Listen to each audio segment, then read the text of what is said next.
For centuries, even millenniums, privately run charities have provided for the impoverished. Take a look at the 14th century, when monks helped out those in need during the Black Plague, or during the Great Depression, when churches assisted those without food and those without jobs. Alas, it hasn't been government that spearheaded the assault on poverty. Rather, it's been private organizations. Interestingly enough, welfare didn't even catch on in the United States until 1935, but it grew quickly. By the 1970s, 10 million were relying upon it for their daily lives.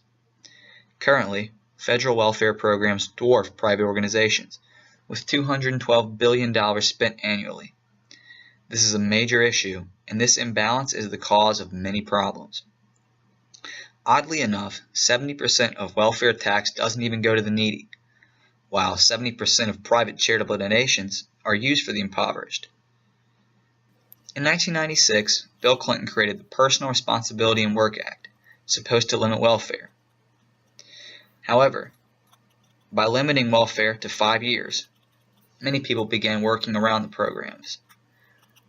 One example is when a child uses the welfare program. They have no limitations until they turn 18 years old, meaning oftentimes families would use these programs for over a decade. Unfortunately, the most devastating effect is the impact on the family structure. Economists believe the best way to escape the cycle of poverty is to get married, to work hard, and to leave low-income areas. Sadly, welfare does the exact opposite. By splitting up, parents receive more money, and children outside of marriage increases. In 1965, children out of wedlock was at 8%. However, by 2015, that number has risen to 39%. It seems as if there are consistent connections with welfare use and children outside of marriage. Sadly, children with a single mother are 7 times more likely to be poor than those with 2 parents.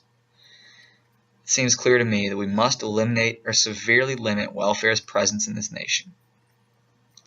While Clinton's legislation was intended originally to force work, by 2005, only 5% of welfare people had to find work. The recipients simply didn't have to go out in the community and look for the jobs they should. Fortunately, private charities limit many of these issues present with welfare. Private organizations individualize the process, which allows for specific recovery programs. Private charities also possess close proximity and familiarity with those they're touching. There's less blanket outreach to the community. While many government programs maintain strict and damaging regulations, private organizations are much more accepting of difficult situations.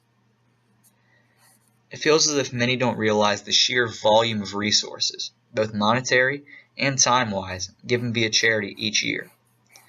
America is the most generous country on earth, donating $335 billion to charity in 2013.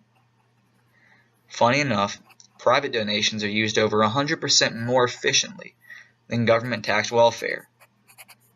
Even better, donations are steadily increasing, and we should see post-recession highs within a few years.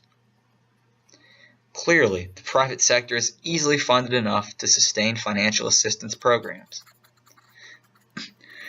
Understandably, decades ago, no one realized that private charities would so drastically lose out to federal welfare programs. But to break the negative cycle of poverty in the United States, dramatic changes are needed in our financial assistance protocol.